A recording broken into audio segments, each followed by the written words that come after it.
Hare Krishna. Welcome back ನಮಃ ನಳಪಾಕ. ಸ್ನೇಹಿತರೆ, ಇವತ್ತಿನ ಈ ವಿಡಿಯೋ ಮೂಲಕ ನಿಮಗೆ ಸುಲಭವಾಗಿ ವೆಜ್ ಬಿರಿಯಾನಿ ಯಾವ ರೀತಿ ಮಾಡೋದು ಅಂತ ತಿಳಿಸ್ಕೊಡ್ತಾ ಇದ್ದೀನಿ. ಇದು ಬರೀ ಈಸಿ ಅಷ್ಟೇ ಅಲ್ಲ, ಬಹಳ ಟೇಸ್ಟಿಯಾಗಿರುತ್ತದೆ. ಇದಕ್ಕೆ ಬೇಕಾಗುವ ಪದಾರ್ಥ ಮತ್ತು ಮಾಡುವ ವಿಧಾನ ತಿಳ್ಕೊಳ್ಳೋಣ ಬನ್ನಿ. 1 ಬೌಲ್ ಅಕ್ಕಿಯನ್ನು ಸುಮಾರು 4 ರಿಂದ 5 ಬಾರಿ ವಾಶ್ ಮಾಡಿ 30 ನಿಮಿಷಗಳ ಕಾಲ ನೆನೆಯಲಿಕ್ಕೆ ಬಿಡ್ತಾ ಇದ್ದೀನಿ. ನಂತರ ನಾನು 8 ಗೋಡಂಬಿ ಮತ್ತು 8 ಬಾದಾಮಿಯನ್ನು 30 ನಿಮಿಷಗಳ ಕಾಲ ನೆನೆಯಲಿಕ್ಕೆ ಇಡ್ತಾ ಇದ್ದೀನಿ. ಈಗ ಬೇಕಾಗುವ ಪದಾರ್ಥಗಳು ನೋಡ್ಕೊಳ್ಳೋಣ. 1 ಆಲೂಗಡ್ಡೆ, 1 ಈರುಳ್ಳಿ ಉದ್ದಾಗಿ ಕಟ್ ಮಾಡ್ಕೊಂಡಿದ್ದೀನಿ, 1 ಟೊಮೆಟೊ, ಸ್ವಲ್ಪ ಪನ್ನೀರು, ಮೀಡಿಯಮ್ ಸೈಜಲ್ಲಿ ಕಟ್ ಮಾಡಿರುವ ಬೀನ್ಸ್ ಮತ್ತು ಕ್ಯಾರೆಟು, ಸ್ವಲ್ಪ ಹೂಕೋಸು ಮತ್ತು 1 ಕ್ಯಾಪ್ಸಿಕಮ್, ಕರಿಬೇವು, ಕೊತ್ತಂಬರಿ ಮತ್ತು 4 ಮೆಣಸಿನಕಾಯಿ, ಸ್ವಲ್ಪ ಪುದೀನ ಸೊಪ್ಪು. ನೆಕ್ಸ್ಟು ನಾನು ಒಂದು ಮಿಕ್ಸಿ ಜಾರಿ ತೊಗೊಂಡ್ಬಿಟ್ಟು ಅದಕ್ಕೆ ಕೊತ್ತಂಬರಿ ಸೊಪ್ಪು, ಪುದೀನ ಸೊಪ್ಪು, ಮೆಣಸಿನಕಾಯಿ, ಕರಿಬೇವು ಮತ್ತು ನೆನೆಸಿ ಇಟ್ಟಿರುವ ಗೋಡಂಬಿ, ಸಿಪ್ಪೆ ಬಿಡಿಸಿಕೊಂಡ ಬಾದಾಮಿಯನ್ನು ಹಾಕಿ 2 ಟೀ ಸ್ಪೂನ್ ಗಟ್ಟಿ ಮೊಸರನ್ನು ಹಾಕ್ತಾ ಇದ್ದೀನಿ. ಸ್ವಲ್ಪ ನೀರು ಹಾಕಿಬಿಟ್ಟು ಚೆನ್ನಾಗಿ ನುಣ್ಣಗೆ ರುಬ್ಬಿಟ್ಕೊಳ್ಳೋಣ. ನೆಕ್ಸ್ಟು ನಾನೀಗ ಒಗ್ಗರಣೆ ಕೊಡ್ತಾ ಇದ್ದೀನಿ. ಒಗ್ಗರಣೆಗೆ 2 ಟೀ ಸ್ಪೂನ್ ಎಣ್ಣೆ, 2 ಟೀ ಸ್ಪೂನ್ ತುಪ್ಪ ಕಾದ ನಂತರ 2 ಪಲಾವ್ ಎಲೆಗಳನ್ನು ಹಾಕೋತಾ ಇದ್ದೀನಿ.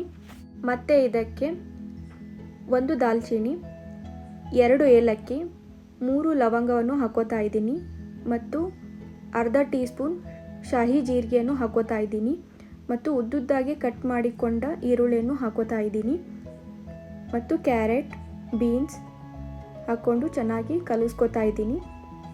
ಮತ್ತು ಕ್ಯಾಪ್ಸಿಕಮ್, ಆಲೂ, ನೆನೆಸಿಟ್ಟ ಬಟಾಣಿಯನ್ನು ಹಾಕಿ ಚೆನ್ನಾಗಿ ಕಲಿಸ್ಕೊತಾ ಇದ್ದೀನಿ.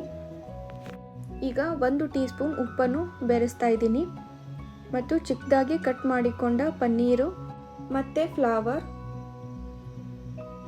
1 ಟೀ ಸ್ಪೂನ್ ಶುಂಠಿ ಬೆಳ್ಳುಳ್ಳಿ ಪೇಸ್ಟು, 1 ಟೊಮೆಟೊ ಹಾಕಿ ಚೆನ್ನಾಗಿ ಕಲಿಸ್ಬಿಟ್ಟು ಅದನ್ನು 2 ರಿಂದ 3 ನಿಮಿಷಗಳ ಕಾಲ ಬೇಯಲಿಕ್ಕೆ ಬಿಡ್ತಾ ಇದ್ದೀನಿ. ಸ್ನೇಹಿತರೆ, ನೀವಿನ್ನೂ ನನ್ನ ನಮಃ ನಳಪಾಕ ಯೂಟ್ಯೂಬ್ ಚಾನಲನ್ನು ಸಬ್ಸ್ಕ್ರೈಬ್ ಮಾಡಿಲ್ಲ ಅಂದರೆ ದಯವಿಟ್ಟು ಈಗಲೇ ಸಬ್ಸ್ಕ್ರೈಬ್ ಮಾಡಿ, ಪಕ್ಕದಲ್ಲಿರುವ ಬೆಲ್ ಐಕಾನನ್ನು ಒತ್ತಿ, ನಿಮ್ಮ ಅನಿಸಿಕೆ ಅಭಿಪ್ರಾಯಗಳನ್ನು ಹಂಚಿಕೊಳ್ಳಿ. ಈಗ ಈ ಒಗ್ಗರಣೆಗೆ ರುಬ್ಬಿರುವ ಮಿಶ್ರಣ ಮತ್ತು ಸ್ವಲ್ಪ ನೀರು ಹಾಕಿ ಕಲಿಸ್ಕೊಂಡು ಮತ್ತೆ 2 ರಿಂದ 3 ನಿಮಿಷಗಳ ಕಾಲ ಬೇಯಿಸ್ಕೊಂಡು ಬಿಡೋಣ. ಆಫ್ಟರ್ 3 ಮಿನಿಟ್ಸ್ ಬೇಯಿಸ್ಕೊಂಡ ನಂತರ ನಾನು ಇದಕ್ಕೆ 1.5 ಬೌಲ್ ನೀರನ್ನು ಹಾಕೋತಾ ಇದ್ದೀನಿ. ಯಾವ ಬೌಲಲ್ಲಿ ನಾನು ಅಕ್ಕಿಯನ್ನು ತೊಗೊಂಡಿದ್ದೇನಲ್ಲ ಅದೇ ಬೌಲಲ್ಲಿ ನಾನು 1.5 ಬೌಲ್ ನೀರನ್ನು ಹಾಕೋತಾ ಇದ್ದೀನಿ. ನೀರು ಹಾಕಿಬಿಟ್ಟು ಅದನ್ನು ಚೆನ್ನಾಗಿ ಮತ್ತೆ 4 ರಿಂದ 5 ನಿಮಿಷಗಳ ಕಾಲ ಮೀಡಿಯಮ್ ಫ್ಲೇಮಲ್ಲಿ 3 ರಿಂದ 4 ಕುದಿ ಬರುವವರೆಗೂ ಬೇಯಿಸ್ಕೊತಾ ಇದ್ದೀನಿ ಮತ್ತು ಸ್ವಲ್ಪ ಉಪ್ಪು ಅಡ್ಜಸ್ಟ್ ಮಾಡ್ಕೋತಾ ಇದ್ದೀನಿ. ನ್ಯಾಚುರಲ್ ಆಗಿ ಕಲರ್ ಬರುವಂತಹ ರೆಸಿಪಿ ಇದು. ನಿಮಗಿನ್ನೂ ಗ್ರೀನಿಶ್ ಆಗಿ ಕಾಣಬೇಕು ಅಂತ ಇದ್ದರೆ ಪಾಲಕ್ ಸೊಪ್ಪನ್ನು ಬೇಯಿಸ್ಕೊಂಡು ಮಿಕ್ಸಿಗೆ ಹಾಕ್ಕೊಂಡು ಅದನ್ನು ನೀವು ಒಗ್ಗರಣೆಗೆ ಹಾಕ್ಕೊಂಡ್ರೆ ನ್ಯಾಚುರಲ್ ಕಲರ್ ಬರುತ್ತೆ. ಸ್ನೇಹಿತರೆ, ಈಗ ಅರ್ಧ ಗಂಟೆಗಳ ಕಾಲ ನೆನೆಸಿಟ್ಟ ಅಕ್ಕಿಯನ್ನು ಹಾಕೋತಾ ಇದ್ದೀನಿ. ಈಗ ಇದನ್ನು ಚೆನ್ನಾಗಿ ಕಲಿಸ್ಕೊಂಡ್ಬಿಟ್ಟು ಇದನ್ನು 3 ರಿಂದ 5 ನಿಮಿಷಗಳ ಕಾಲ ಬೇಯಲಿಕ್ಕೆ ಬಿಡ್ತಾ ಇದ್ದೀನಿ. ಸುಮಾರು 75% ಅನ್ನವನ್ನು ಬೇಯಿಸಿದ ನಂತರ ಕುಕ್ಕರ್ ಮುಚ್ಚಳವನ್ನು ಮುಚ್ಚಿ 2 ವಿಸಿಲ್ ಕೂಗಿಸ್ಕೊಂಡ್ರೆ ವೆಜ್ ಬಿರಿಯಾನಿ ರೆಡಿಯಾಗುತ್ತೆ. ಸ್ನೇಹಿತರೆ, ನೀವು ನೋಡ್ತಿರ್ಬೋದು, ಈ ರೆಸಿಪಿಗೆ ನಾನು ಜಾಸ್ತಿ ಮಸಾಲೆ ಐಟಮ್ನ ಹಾಕಿಲ್ಲ. ಸುಮಾರು 15 ರಿಂದ 20 ನಿಮಿಷಗಳಲ್ಲಿ ರೆಡಿಯಾಗುವ ಈ ರೆಸಿಪಿ ಎಲ್ಲರೂ ಮನೆಯಲ್ಲಿ ಇಷ್ಟಪಟ್ಟು ತಿಂತಾರೆ.